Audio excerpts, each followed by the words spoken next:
Makka shahridagi Ummul Quro universiteti talabasi bo'lgan bir do'stim aytadi.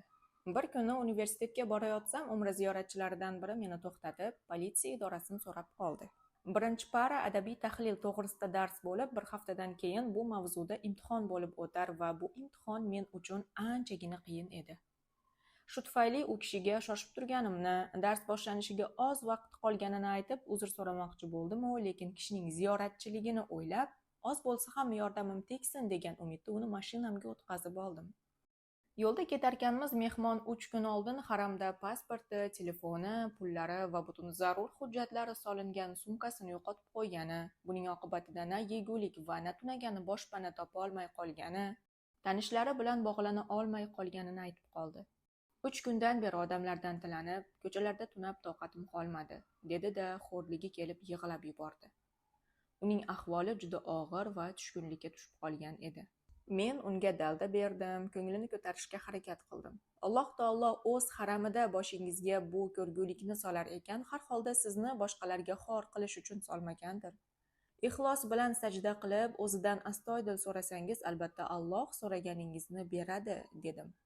So'ng cho'ntagimdagi bor pul, ya'ni 83 riyolni chiqarib, uning qo'liga berdim-da politsiya idorasi oldida tushirib qoldirdim. Tushib ketar ekan, yuzida minnatdorlik hissi ko'rinib turar edi. 2 haftadan so'ng imtihon natijasi e'lon qilindi. Men natijadan xabar olish uchun kelar ekanman, imtihondan yiqilishga o'zimni tayyorlab kelar edim. Axir savollar qiyinligidan bir donasiga ham javob bera olmagan edim-da. Ne ko'z bilan ko'rayki, imtihondan 83 ball bilan o'tibman. Imtihonda olgan ballim haligi umrachiga bergan pulim bilan barobar edi. Oz ham emas, ko'p ham emas. Ha, borliqda shunday bir haqiqat borki, siz uni inkor qilishga qanchalik intilmang, qarshingizdan yanada ochiqroq, yanada ravshanroq chiqib kelaveradi. Uni eshitmaslikka qanchalik tirishmang, yanada balandroq, yanada yaqqolroq qulog'ingizga chalinaveradi. U ham bo'lsa Allohning borligi va yagonaligi haqiqatidir. Alloh taolo tanishimni umrachi kimsaning og'irini yengil qilishga muvaffaq qilgach, yana o'zi uning bu ishini mukofotsiz qoldirmadi. Xizmatchining xonasi. Agar odamlar podshohlarning eshigini qoqayotgan bo'lsalar, siz eng buyuk podshohning eshigini qoqing. Bir amirning ostonasida hokisor turgan bo'lsalar, siz saxovatli iloh ostonasida turing. Bir shifoxonadan ikkinchi shifoxonaga ko'chib yurgan bo'lsalar, siz tun oxirida 2 rakat namoz o'qing-da, ya Alloh deb yolvoring. Ro'shnolik kaliti yolg'iz u zotning qo'lida. Shifoning qadri baland va hajmi ulkan bir xazinasi bor.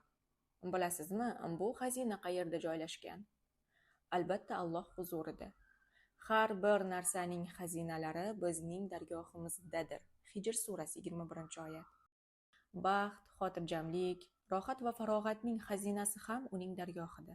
Shunday ekan, barcha narsaning mulki qo'lida bo'lgan zotni qo'yib, birovni qo'ying, hatto o'ziga ham na foyda, na zarar yetkiza oladigan, na o'lim, na hayot va na qayta tiriltirish qo'lidan keladigan bir qulga murojaat qilasizmi? Prezident qabuliga yozilib u bilan suhbatlashishga izn olgan inson navbati kelganda bir dehqon xizmatchisining xonasiga kirib u bilan suhbatlashib o'tirsa qanchalik kulgili. Biz dunyo va oxirat podshohiga murojaat qilib, talablarimizni undan so'rash imkoniyati qo'limizda bo'la turib, shifo istab Washington va Londonga borib katta mablag' sarflab, so'ng bir necha oy o'tib yana noumidlik bilan orqaga qaytganimizda, bundan bir necha chandon kulgili ish qilayotgan bo'lamiz. Bu degani shifo istamaslik kerak degani emas. Bunga shariat ruxsat beradi albatta. Biz faqat Xoliqni unutib, maxluqqa bog'lanib qolishni tanqid qilmoqdamiz xolos. Keling. Hech bo'lmaganda bir necha kun jabborlik sifatiga oshno bo'ling. Uning ulug' ma'nolarini jarohatlaringizga malham, ruhingiz azoblariga davo qiling. U bilan nafsingizda shodlik gullarini yashnating. U haqida mushohada yuritishni qalbingiz muzliklarini eritadigan quyosh taftiga aylantiring. Rasululloh sollallohu alayhi va sallam yaxshi umidlar bilan chiqqan Toif shahridan toshbo'ron bo'lib, qonga belanib qaytganlarida juda xafa bo'ldilar. Habibining boshidagi bu qayg'u va kulfatlarini ko'rib turgan podshohning podshohi, dunyo va oxiratning egasi ularga chek qo'yish uchun Jabroil alayhissalom bilan birga muhim topshiriq, kofirlar ustiga tog'larni qulatish topshirig'i bilan tog'lar farishtasini yuboradi. Tog'lar farishtasi Toifdan to Makka yaqinidagi Qarnu Solib degan joyga yetib kelgunlaricha qayg'udan o'zlariga kela olmagan payg'ambar alayhissalomga qarab: "Ey Muhammad, Alloh taolo meni siz nima buyursangiz amringizga bo'ysunishga buyurdi. Istasangiz Axshabayn, ya'ni Makkadagi 2 tog'larini ularning ustiga qoplab qo'yaman", dedi. Qarang, Alloh taolo suyukli qulining ko'nglini ko'taraman desa, uning uchun butun boshli bir shaharni halok qilishi mumkin ekan. Lekin odamlarga rahmat qilib yuborilgan Muhammad sollallohu alayhi vasallam bunday qilishni xohlamadilar.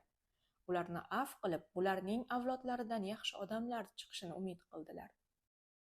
Qavmining masxaralaridan ko'ngli ranjigan Nuh payg'ambar osmonga qarab: "Men mag'lubdirman, yordam qilgin" Qamar surasi 10-oyat deb duo qilganida, Alloh subhanahu va taolo osmon eshiklarini lang ochib yuborib, bir suyukli bandasi Nuh uchun butun yer qurrasini suvga g'arq qilgan edi. Allohdan o'zga yana kimning qo'lidan keladi bunday ko'ngil ko'tarish?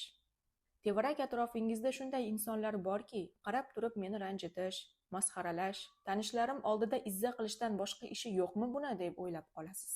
Jabbor zotning tuzatishi bo'lmaganida edi, bu ishlardan keyin o'zingizga kela olmagan bo'lar edingiz. Bunday kimsalar ko'zingizdan eng go'zal havaslarni o'g'irlab, qalbingizdan eng chiroyli xotiralarni sug'urib oladilar. Alloh taolo esa har bir umidingiz so'nganida o'rniga undan-da go'zalini, qalbingizda bir xotira yo'qolsa, o'rniga undan-da chiroylisini ato qiladi. Bir finjon qahva. Alloh taolo hayotimizda juda ko'p tuzatuvchi va malham bo'luvchi dorilarni yaratib qo'ygan. Ba'zilarini bilamiz, ko'pidan xabarimiz yo'q. Bularni borliqda siz uchun, siz tabassum qilishingiz uchun, go'zal hayot kechirishingiz va ulardan foydalanib so'ng o'ziga ibodat qilishingiz uchun yaratib qo'ygan. Foydali dori, parhez taom, hatto oddiy toza suv ichganimizda ham jarohatlarimiz tuzaladi. Insonlar yuzida tabassum ko'rganimizda hamdardlik bildirib yelkamizga qo'llari bilan qoqib qo'yishganida va bir og'iz shirin so'z eshitganimizda ruhimiz ancha yengil tortadi. Atrofimizdagi insonlar qalbida o'zimizga nisbatan bir iliqlik his qilsak, ular tomonidan yordam qo'li cho'zilganini ko'rsak, yaqinlar davrasida o'tirib bir finjon qahva ichsak, ichimizdagi ko'p tugunlar yechilib ketadi. Go'zal manzarani tomosha qilganda, suvning sharqirashini tinglaganda va polaponlarga ovqat berayotgan qushlarni ko'rganimizda ichimiz qandaydir yayrab ketadi. 2 rakat namoz o'qish ichimizdagi noumidlikka barham beradi. Subhana robbiyal azim deya tasbih aytish tillarimizni yashnatadi. Subhana robbiyal a'la deyish bizni arsh huzuriga parvoz qildiradi. Ota-onaning duosi hayot izg'irinlarida iliqlik baxsh etadi. Yor birodarlar ziyorati, shovqin-suronli bu hayotda dilga orom bag'ishlaydi. Qo'ni-qo'shnining hol-ahvol so'rashi insonga ko'tarinki kayfiyat bag'ishlaydi. Bir piyola apelsin sharbati beixtiyor tabassumga undaydi. Bir kesim holva o'ziga xos lazzat beradi. Issiq hammom badanning butun charchoqlarini tarqatib yuboradi. Bu hayot dardlarga malham bo'luvchi narsalarga to'la. Robbimiz bizning baxtli bo'lishimizni, yuzimizdagi tabassum arimasligini va go'zal hayot kechirishimizni istaydi. Sajda qilguvchi bo'ling. Aziz birodarim, aytingchi, nima uchun Allohga ibodat qilishga, sutkashlikka yo'l qo'ymoqdasiz? Nima sababdan Allohga qaytguvchi, tavba tazarru qilguvchi, tunda turib uning kalomini tilovat qiluvchi kimsalar karvoniga qo'shilishdan kechikmoqdasiz? Ona qornidagi bola shakli xuddi sajda qilayotgan inson suratiga o'xshaydi. Hayotingizda ham ona qornida bo'lgani kabi sajda qiluvchi bo'ling. Alloh rizqingizga kafil bo'ladi. Eng tor joyni ham sizga rohatli makon qilib qo'yadi va o'z rahmati bilan ihota qilib turadi. Boshingizni sajdadan ko'tarsangiz ham qalbingiz doim sajdada qolsin. Tilingiz boshqa so'zni so'zlaganda ham yuragingiz urishi subhana robbiyal a'la deyishdan to'xtamasin. Jon tomiringiz bilan ey siniqlarni tuzatguvchi jabbor zot, mening moddiy va ma'naviy siniqlarimni tuzat deb ko'ring-a. Bu so'z mo'jiza yaratib, ruhingizga o'zgacha kayfiyat, hayotingizga yangicha mazmun ato qiladi. Allohim, qalbimiz, ruhimiz va jismlarimiz siniqlarini o'zing tuzatgin. Sen barcha narsaga qodir zotsan. Amin.